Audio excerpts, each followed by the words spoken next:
Dostlar selamlar. Yeni bir Osman Central videosuna hoş geldiniz. Bugün sizlerle beraber Ocak güncel 5-3-1-1 taktiğini inceleyeceğiz. Hemen buradan menü kısmından bir dizi işlemek istiyorum. Bu taktik arkadaşlar hem ev sahibiyken hem de deplasmanda güçlü rakiplere karşı puan veya puan alabilecek bir taktik. O yüzden iyi dinlerseniz ve sayısalları doğru şekilde takip ederseniz, çünkü şu an anlatacağım taktikler biraz iç içe olmuş gibi olacak. O yüzden doğru anlamanız önemli. Siz de bu taktiği uygulayarak güzel sonuçlar elde edebilirsiniz diye umut ediyoruz. Bu taktiği de benimle paylaşan ve denememe fırsat veren Onsime Central'daki değerli menajerimiz İbrahim'e çok selamlarımı ve teşekkürlerimi sizin huzurunda iletmek istiyorum. Şimdi taktiğe geldiğimiz zaman dostlar 5-3-1-1 demiştik. Burada forvetin en ileri hattında defans gücü düşük olanı en ileri, defans gücü yüksek olanı da hemen gizli forvet olarak santrafın arkasına koymanız gerekiyor. Orta saha üçlüsünde normal şartlarda 2 tane ofansif orta olması lazım. Bir de merkez orta saha olacak. Ben burada ofansif orta saha olarak Gomez ve Kakuyart'ı koydum. Fakat burada Kakuyart merkez orta saha olduğu için normalde ofansif orta saha koymam gerekiyordu. Ama şu an kadro derinliğine sahip olmadığım için maalesef doğru şekilde yerleştiremedim. Merkez orta sahamızda zaten şu an ligimizin asist kralı Lozano olacak. Beşli defans hattında bir sağ bek, bir sol bek, 3 tane merkez stoper oluyor. Burada da dostlar eğer dikkat etmek isterseniz stoperlerde en orta kısma hücum gücü en düşük olanı koyabilirsiniz. Yine sağ ve sol tarafa da hücum gücü yüksekleri yerleştirebilirsiniz. Çok önemli bir detay değil ama eğer dikkat ederseniz bu şekilde kullanabilirsiniz. Zaten kalecimiz de 115 vuruluk soruyor olacak. Burada hep bahsettiğimiz yeşil çerçeve bütününü sağlarsanız da tabii ki de bunun size bir katkısı olacaktır dostlar. Hemen buradan bir yedekler kısmını göstermek istiyorum. Yedeklerin ne olursa olsun doldurmanız gerekiyor. Burada herhangi bir sakatlık veya form düşüklüğü durumunda rastgele bir oyuncunun sistem tarafından değil de sizin beğendiğiniz ve skora katkı verebilecek, hatta oyunun akışını değiştirebilecek oyuncuların oyuna girmesini sağlayabilirsiniz. Ben o yüzden bu şekilde 85 overall dahi olsa 100 overall, 103 overall, 90 overall bunları bu şekilde yedekler kısmına dizdim. Uzmanlar kısmı önemli.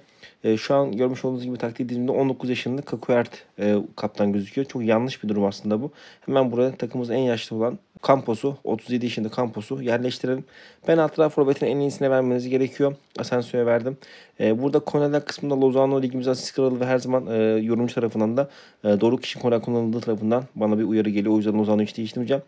Burada aslında frikiklerde Kakuyart kötü kullanıyor. O yüzden çok da bir şey diyemiyorum. Forvet'in en iyi ikincisine verebilirsiniz. Orta sahanın en iyisine verebilirsiniz. Burada Lozano'ya ben bir tane daha ekstra görev vermek istemiyorum. Fakat burada Gomez yerleştiririm belki. O da skor katkısı yapar. Ligin başından beri maalesef serbest vuruş kullanan oyuncuyu bulamadım doğru bir şekilde. Tabii bu oyuncu transferle değişen bir durum oldu. Ama inşallah ligin geri kalan kısmında doğru oyuncuyu bulacağım diye tahmin ediyorum. Hemen buradan yine bir formasyonun önemli olan kısmı taktiğe giriş yapalım. Dostlar geldiğimizde şimdi burada oyun planımız tabii ki de 5-3-1-1'di. Bu yüzden kontrol atak oynayacağız. Mücadeleyi artık en son bahsederiz. Bu arada üstten gelen chatten gelen mesajlar için kusura bakmayın dostlar. Şu an onların sesini almayı unutmuşum. Çizgi taktiklerinde dostlar forvetler sadece hücum, orta sahalar defans yardım et, defanslar da geride kal olarak bekleyecek. Şimdi dostlar burada rakibine göre biraz şekil almak gerekiyor. Dediğim gibi bu taktiği hem güçlü rakibe karşı hem de eşit takıma karşı kullanabilirsiniz. Eğer rakip şimdi size paslı geliyorsa dostlar baskımızı burada 45'e çekiyorsunuz. Stilimizi burada 35'e doğru getiriyorsunuz. Tempomuzda 65 yüksek hızda paslaşma olacak. Offside tuzağını kapatıyorsunuz. Markaj alan markajı. Eğer rakibiniz size paslı oyun geliyorsa dengeli 45, defansif 35, yüksek hızda paslaşma 65 yapabilirsiniz. Eğer rakip size kanat oyunu geliyorsa hemen baskımızı daha da düşürüp 35 yapıyorsunuz. Stili birazcık daha düşürüp 25 yapıyorsunuz. Şu şekilde. Tempoda 65 sabit kalıyor dostlar. Eğer rakip kanatları kullan geliyorsa geride karşıda 35, defansif 25, yüksek hızda paslaşma 65 oynayabilirsiniz. Şimdi burada baskı 35 olduğu için mücadeleyi ne yapmamız gerekiyor? Mavi, yeşil, sarı hakemde her zamanki çok agresif yapıyorsunuz. Hatta turuncu hakeme dair çok agresif yapabilirsiniz. Bu şekilde. Hakem kırmızıysa yine çok agresif çıkmanızı tavsiye ederim. Fakat agresife de çekebilirsiniz. Eğer çünkü risk almak istemiyorsanız. Agresif çıkabilirsiniz ama maç önemliyse ve mutlaka puan veya puanla çıkarmanız gerekiyorsa da çok agresif yapıp bir sonraki maçı da risk atmanız gerekebilir. Bu şekilde değerlendirebilirsiniz. İsterseniz birkaç dostluk maç atalım. Bu arada hemen bilgi göstermek istiyorum. Bu ligde dostlar Kızılelma Ligi. Biz ilk kez katıldık bu lige. Bugün yenildik maalesef. 4-3 çıktık. Bizi yenen Napoli menajeri Furkan Ay. Tebrik ediyoruz. Evimizde oynadık aslında. Yenmeyi bekliyordum. Fakat ummadığım şekilde mağlubiyet aldım. Zaten dün daha doğrusu bugün maçta oynanmadan liderdim. Fakat Milan'da bir puan çıkartarak şu an liderliği benden almış durumda. Şu an ilk 4 şampiyonluk için büyük bir aday. Şu an alabilecek bir galibiyet. Görmüş olduğunuz gibi her takımı liderliğe çıkarabilir. O yüzden buradaki tüm menajerlere şöyle göstermek istiyorum en alttan. Tüm menajerlere performansları ve emekleri için teşekkürlerimi sunmak istiyorum. Şu şekilde dostlara selamlarımızı yollayalım. Hemen isterseniz dostluk maçı atalım. Bu arada kadro değerinde de Juventus, Napoli, Atalanta 1 milyonu geçmiş durumda. Onlara da dostluk maçı atalım. Bakalım sonuçlar elde edeceğiz dostlar. Hemen dostluk maçına giriş yapalım. Evet, zaten Juventus direkt karşımıza geldi. Juventus 4-0'a geçiyoruz. Tabii ki de burada e, büyük ihtimalle rotasyona gitmiş olabilir. Bakalım. İlk yarı golsüz geçmiş. İkinci yarı açılmışız derken Milan bize dostluk maçı yapmış. 2-2 kalmışız. Yenilmemişiz. Bu da videoya denk gelmesi güzel oldu. Maldo, Asensio, Kakuyart atmış. 11 karşı 4 şutlu bir üstünümüz 5-3-1 taktiğiyle güzel bir sonuçla sahadan ayrılmışız. Hemen Milan dostluk maçı atalım. Milan'ı 3-0 geçiyoruz. Bakalım Milan, Oğuz Şahin'i nasıl geçmişiz? Asensio, Alcacer atmış. Yine 11-3'te karşı 4 şutun neredeyse aynı istatistiklerle 3-0'lık bir skorla Milan'ı da geçiyoruz. Bir de Napoli vardı. Bugün Napoli beni perişan etti gerçekten. Keşke bu dakikada çıksaydım. 4-3'e çok güvendim. Çünkü beni burada getiren 4-3'tü. Fakat bugün patladık. Umarım diğer maçlarda 4-3'üm tekrardan düzelir diye düşünüyorum. Asensio, Alcacer, Gomez, Asensio atmış. Yine 11 şut. Herhalde 5-3-1-1 oynayınca 11 şut garanti arkadaşlar. %64 top oynama. Rakibe 4-3 aymış. Yine güzel bir skor ettik. Tabi burada rakiplerimiz keşke aktif olsalar da şu an modu katsalar en azından deplasmana nasıl bir skorla ayrılacağız diye merak ediyorum. Burada tabi Milan'la berabere kalmıştık. O da güzel bir denk geliş oldu. Hatta o maça da bakalım nasıl oynamışız.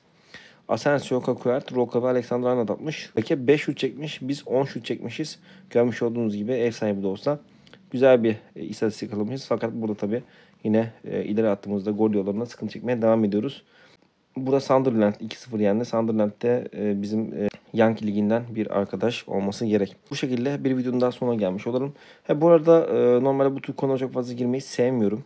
Fakat YouTube'da bazı kanallar, bazı YouTuber arkadaşlar çok fazla kendileri ön plana çıkartarak işte kendileri hariç tüm YouTuber arkadaşları OSM üzerindeki OSM kanallarını eleştirerek bazı ithamlarda bulunuyorlar. Hani bu şekilde bunun söylenmesi doğru değil. Elbette herkesin doğrusu ve yanlışı kendinedir. Yanlış olan bir durum varsa bunu da aslında daha doğru bir dille söylemek gerekir. Facebook gruplarına veya işte YouTube'daki kendi kitlesine bu şekilde başka insanları kötü lanse ederek pek bir yere varılacağını düşünmüyorum. Bunlara gerek yok. Herkesin bildiği kendinedir. Biz herkese saygı duyuyoruz. 5 yıllık oyuncu da olabilirsiniz, 10 yıllık oyuncu da olabilirsiniz. Biz 2013'ten beri bu oyunu oynuyoruz. Tabii ki zaman zaman ara verdik. Yeni bir oluşum içerisindeyiz. Yaklaşık 2 yıl daha olmadan umarım bu hafta içerisinde ilk yüze girmiş olacağız. Biz herkese saygı duyuyoruz. Özellikle bayrağımızı şöyle göstermek istiyorum. Her zaman şuna geçelim. Bayrağımız her zaman ilk 5'te, ilk 10'da dalgalandıran Sons of Anatolia Academy, Golden Boys, Muhafız Gücü, Espresso, Dynasty gibi ekiplere çok büyük saygımız var. Hem menajerlerine hem kendilerine. Biz de aynı saygıyı bekliyoruz. Burada aynı ortamdayız. Aynı oyun oynayıp eğlenmeye çalışıyoruz. Aynı kişilerle savaşıyoruz. O yüzden bence savaştığımız kişileri doğru şekilde seçmemiz gerekiyor. Kendimizi ön plana çıkarmak için de başka arkadaşları boklamak çok da doğru değil diye düşünüyorum. Buradan herkese selamlarımı yollamak istiyorum. Bu arada şöyle göstermek gerekirse diğer ekibimiz geri dönüş sağladı. 21-22 skoru getirdi. Biz de inşallah bugün arkadaşlar bugün alacağımız güzel sonuçlarla beraberliği hatta öne geçmeyi yakalayacağız. Bugün ev sahibiyiz. 3 ev sahibi 2 deplasmanız. Umarım güzel bir skorla sahadan ayrılırız. Buradan da tüm ekip arkadaşlarıma saygıdeğer tüm ekip arkadaşlarıma selamlarımı yollamak istiyorum. Hepsi birbirinden değerli menajerlerimiz. Hepsi emeklerine gerçekten vakitlerini ayırıp bize katkıda bulunmak istiyorlar. Bugün yani bu savaş döneminde ilk kez 2 savaş çıktı. Normalde 3 savaş çıkıyorduk. Bunun daha iyi olacağını düşünüyoruz. Şu anlık puanımız 29.695. Baktığımız zaman da puan durumu top yüzde 29.925. Nereden baksak 300'lük bir puan farkına yakın bir fark var diyebiliriz. Tabi burada eğer kaybedersek bu bizi daha da geri atacaktır. Umarım kazanırız. Bir videonun daha bu şekilde sonuna gelmiş olurum. Siz de arkadaşlar OSM Center ekibine davetlisiniz. İster OSM Center Instagram isterseniz de direkt OSM üzerinden Berat Erzin yazarak beni aratabilir, bulabilirsiniz. Ve direkt mesaj yoluyla iletişim kurabiliriz. Bu arada geçen dünkü videoda arkadaşımız Mr. Caner'e bir tık yanlış anlaşılma olmuş. Kendisi zaten bana oyun içinden yazmış. Onunla da birazdan iletişime geçeceğim diye söyleyebilirim. Bu şekilde artık videoyu noktalayalım. Biraz fazla uzun bir video oldu. Hem içimizi döktük hem de biraz detaylı bir taktik verdik. Umarım dediğim gibi sizler için de güzel sonuçlar getirecektir bu taktik. Evet dostlar, eğer bizi desteklemek isterseniz 7000 abone çok azlık bir süre kaldı. Bizi desteklemek isterseniz aşağıda yer alan abone ol tuşuna basarak ücretsiz şekilde desteklerinizi gösterebilirsiniz. Keza bu video üzerinde ve diğer videolar için yorumlar kısmında yorumlarınızı belirtebilir, tavsiyelerinizi belirtebilir. Keza bir sonraki videomda ne olacağını seçebilirsiniz. Aynı zamanda like atarak da OSM kullanıcı önüne bu videonun çıkmasını sağlayarak bize desteklerinizi gösterebilirsiniz. Şimdilik bizden bu kadar. Allah'a emanet olun. Kendinize iyi bakın. Hoşçakalın.